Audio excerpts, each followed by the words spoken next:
श्री शिवाय नमस्तुभ्यम। आज सुनिए सावन मास महात्म्य के अगले अध्याय को। महादेव जी कहते हैं, महादेवी गौतमेश्वर के स्थान से देवेश्वर भगवान दैत्यसूदन के समीप जाना चाहिए, जो प्रभास क्षेत्र में निवास करने वाले सभी प्राणियों के पापों का नाश करते हैं। भगवान दैत्यसूदन सभी के कार्यों की सिद्धि करने वाले हैं। भयंकर भवसागर में पड़े हुए प्राणियों को तारने के लिए वे सुदृढ़ जहाज की तरह स्थित हैं। पार्वती, बट वृक्ष, कल्प वृक्ष, वैदुर्य पर्वत, भगवान दैत्यसूदन तथा महामुनि मार्कंडे, इनका 7 कल्पों तक इनका विनाश नहीं होता। दैत्यसूदन से बढ़कर दूसरा कोई देवता इस पृथ्वी पर है ही नहीं। उनका क्षेत्र यवाकार है। वह सब पातकों का नाश करने वाला, ऋषि मुनियों से सेवित तथा यक्ष, विद्याधर, नागगणों का, इन सभी का आश्रय है। जो मनुष्य इस क्षेत्र में मृत्युलोक को प्राप्त होते हैं, वे सब स्वर्गलोक को जाते हैं। वहाँ जो कुछ भी दान, जप, होम, तप आदि किया जाता है, वह 7 कल्पों तक अक्षय बना रहता है। जो वहाँ भगवान विष्णु की प्रीति के लिए एक ब्राह्मण को भी भोजन कराएगा, उसे 1 करोड़ ब्राह्मण भोजन कराने का फल प्राप्त होगा। जो मनुष्य वहाँ भक्ति पूर्वक उपवास करता है, उसे एक ही उपवास तक 10,000 उपवासों का फल मिल जाता है। जो मनुष्य कार्तिक मास की द्वादशी को चक्र तीर्थ में स्नान करके इंद्रिय संयम पूर्वक उपवास और विधि पूर्वक भगवान विष्णु की पूजा करता है, वह सब पातकों से मुक्त हो जाता है। पार्वती जी ने पूछा, भगवान श्री विष्णु जी का दैत्यसूदन नाम किस समय और किस प्रकार हुआ? तब महादेव जी बताने लगे, देवी, भगवान दैत्यसूदन भगवान विष्णु के नाम अनादि और अनंत हैं।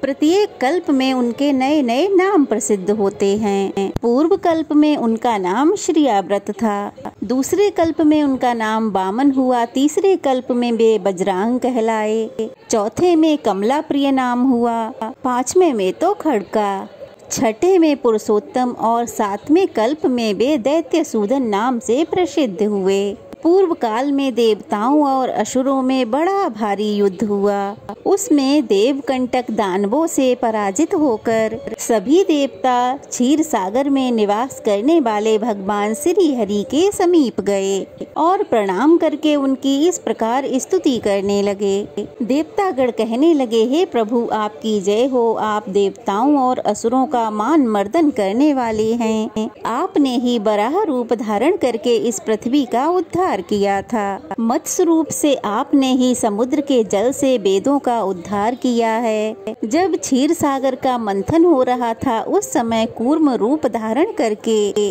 आपने अपनी पीठ पर मंद्राचल उठाया और लक्ष्मी जी का उद्धार किया। आपको नमस्कार है। आप लक्ष्मीपति हैं। लक्ष्मी जी ने आपका आश्रय लिया हुआ है। हे देव, आप पीड़ितों की पीड़ा का नाश करने वाले हैं। आपने वामन रूप धारण करके बलि को बांधा है और वराह रूप से महादैत्य हिरण्याक्ष का भी वध किया है। आपने ही नरसिंह रूप से हिरण्यकश्यपु को आकाश में धारण करके मारा है। आप ही संपूर्ण देवताओं के मूल हैं। हे प्रभु, हे महादेव, आपने समस्त संसार का उद्धार किया है। पार्वती, यह स्तोत्र सुनकर कमल नयन भगवान विष्णु ने समस्त देवताओं से कहा, हे देवगणों, तुम दानवों का भय छोड़ दो, मैं शीघ्र ही उनका संहार करूंगा। ऐसा कहकर श्री विष्णु देवताओं के साथ वहां पर आए और चक्र द्वारा अलग अलग सब दानवों का संहार प्रारंभ कर दिया। यह देखकर सभी दानव भय से विकल होकर इधर उधर भागने लगे। प्रभास क्षेत्र में आकर फिर उन्होंने समुद्र की शरण ली। भगवान ने अपने चक्र से सभी दैत्यों का सफाया कर डाला। उनके मारे जाने पर देवताओं, ब्राह्मणों तथा तपस्वी जनों का कल्याण हुआ। संसार की व्याकुलता दूर हुई और सबका मन भी स्वस्थ हो गया। तभी से भगवान विष्णु का नाम दैत्यसूदन पड़ गया। उनका दर्शन करने से मनुष्य 7 जन्मों तक जड़, अंध और दरिद्र नहीं रहता। श्रवण नक्षत्र में द्वादशी का योग पुण्यदायक है तथा रोहिणी नक्षत्र में अष्टमी का संयोग शुभ है। उस समय भगवान दैत्यसूदन के शयन और उत्थापन का उत्सव होता है। उस समय दैत्यसूदन के समीप एक एक उपवास का 10-10 उपवासों के बराबर फल मिलता है। चांडाल, स्वपच और पशु पक्षी भी वहाँ पर प्राण त्यागने पर बैकुंठ धाम को जाते हैं। जो आषाढ़ शुक्ला एकादशी को भगवान दैत्यसूदन को निराहार रहकर पंचामृत से नहलाता है और नियम पूर्वक उनके समीप रहकर चातुर्मास नियम पूर्ण करता है, उसके ऊपर भगवान विष्णु हमेशा संतुष्ट रहते हैं। जो मनुष्य वहाँ पर रात में गीत, वाद्य, नृत्य द्वारा रात्रि में जागरण करता है, वह भगवान विष्णु के उस परम धाम में जाता है जहाँ से पुनः यहाँ आना नहीं होता। जिनकी निद्रा दैत्यसूदन के समीप जागरण में बीत जाती हो, वे स्वप्न में भी यम मार्ग, यमदूत, यसी पत्र वन में कभी नहीं जाते। जो एकादशी को उपवास करके द्वादशी को नैवेद्य तुलसी पत्र भक्षण करता है, उसकी कोटि कोटि हत्याओं का नाश हो जाता है। हे पार्वती, सभी पातकों का नाश करने वाले चक्र तीर्थ में स्नान करके भगवान दैत्यसूदन की सेवा के लिए पीले वस्त्र, गौ तथा स्वर्ण का दान करना चाहिए। महादेव जी कहते हैं, पार्वती, दैत्यों का संहार करने के बाद भगवान विष्णु ने जहाँ अपने चक्र को धोया, वहीं अपने 8 करोड़ तीर्थों को लाकर स्थापित कर दिया।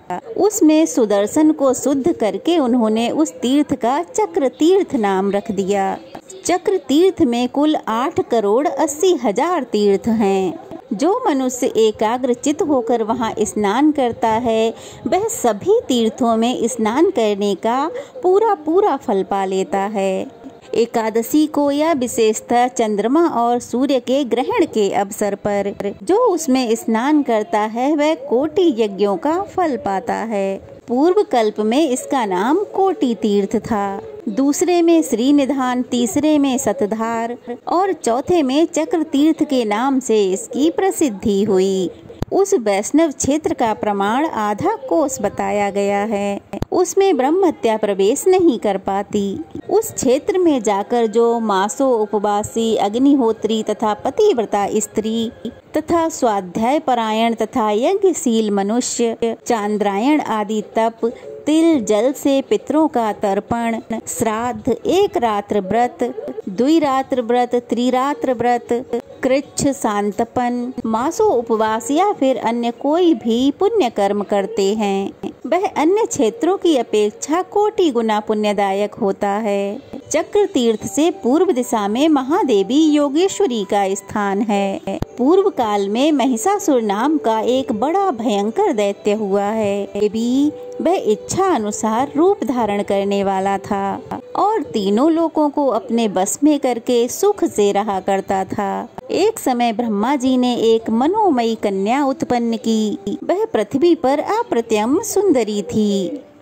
उस रूपवती कन्या ने बड़ी घोर तपस्या की। एक समय देवर्षि नारद ने उस कन्या को देखा और महिषासुर के समीप गए। महिषासुर ने मुनि का बड़ा स्वागत सत्कार किया और कुशल मंगल पूछते हुए कहा, नारद जी, यहाँ पधारने का क्या कारण है, बताइए। तब नारद जी बोले, महादैत्य जम्बू द्वीप में एक महासुंदरी कन्या उत्पन्न हुई है। उसके जैसा रूप मैंने स्वर्ग लोक, मर्त्य और पाताल लोक में न तो देखा है न ही सुना है। मुनि की यह बात सुनकर महिषासुर बड़ी भारी सेना के साथ प्रवास क्षेत्र में गया, जहाँ वह कन्या तप करती थी। वहाँ उस असुर ने उससे इस प्रकार प्रार्थना की कि भीरू, तुम मेरी पत्नी हो जाओ। यह तपस्या तुम्हारी जवानी के विरुद्ध है। उसकी बात सुनकर वह तपस्विनी हंस पड़ी। हंसते हुए उसके मुख से सहस्त्रों भयंकर स्त्रियां हाथों में अस्त्र शस्त्र लेकर निकली। उन सब ने महिषासुर की सेना का संहार कर डाला। यह देखकर वह दैत्य क्रोधित होकर अपने तीखे सींग हिलाते हुए उस देवी के समीप गया। फिर उनके साथ उसका बड़ा भारी युद्ध हुआ। फिर अंत में वह महिष पकड़ा गया। देवी सींग पकड़कर उसके ऊपर चढ़ गई और पैरों से दबाकर उसे त्रिशूल से मार डाला। फिर तलवार से उसका मस्तक भी काट दिया। महिषासुर को मरा हुआ देखकर इंद्र आदि देवताओं ने देवी की स्तुति इस प्रकार की कि महान सौभाग्यशालिनी देवी, आपको नमस्कार है। आप गंभीर स्वभाव वाली हो, आपकी दृष्टि बड़ी भयंकर है। आप सदा न्याय के पथ पर स्थित रहती हो, उत्तम सिद्धों की अधीश्वरी हो, आपकी जय हो। आपके 3 नेत्र हैं और सब और मुख हैं। विद्या और अविद्या आपके ही स्वरूप हैं। आप ही जया और जपनीय मंत्र स्वरूपा हो। महिषासुर का वध करने वाली हे देवी, आप सर्वत्र व्यापक, समस्त विद्याओं की स्वामिनी और विश्वरूपा हो। आपको नमस्कार है। आप शोक से परे और ध्रुव स्वरूपा हो, पद्म पत्र के समान विशाल नेत्रों वाली हे देवी, आप शुद्ध सत्व गुणों में स्थित हो, व्रत परायण हो। आप ही प्रचंड रूप धारण करने वाली विभावरी हो, आपकी जय हो। देवताओं के इस प्रकार स्तुति करने पर देवी ने मुस्कुराते हुए इस प्रकार कहा, हे देवगणों, उत्तम वर मांगो। देवता बोले, हे देवी, जो श्रेष्ठ मनुष्य इस स्तोत्रों द्वारा आपकी स्तुति करे वे पूर्ण काम हो और इस क्षेत्र में आप सदा निवास करें। तब तथास्तु कहकर देवी ने देवताओं और महर्षियों को विदा किया और वहीं रहने लगी। जो मनुष्य आश्विन शुक्ला नवमी को उपवास करके भक्ति भाव से योगेश्वरी देवी का दर्शन करता है, वहाँ उसका पाप तुरंत ही नष्ट हो जाता है। जो मनुष्य प्रातः काल उठकर इस स्तोत्र को पढ़ता है, उसे जीवन भर कभी भय का सामना नहीं करना पड़ता। आश्विन शुक्ला अष्टमी यदि मूल नक्षत्र से युक्त हो तो महाअष्टमी मानी गई है। वह तीनों लोकों में अत्यंत दुर्लभ है। उस दिन जगदम्बा का पूजन करके मनुष्य अपने शत्रुओं पर विजय पा लेता है। जय भोलेनाथ। आज की कथा यहीं समाप्त हुई। कैसी लगी कमेंट बॉक्स में बताइएगा। अच्छी लगी हो तो वीडियो को लाइक करके शेयर करें, चैनल को सब्सक्राइब करें।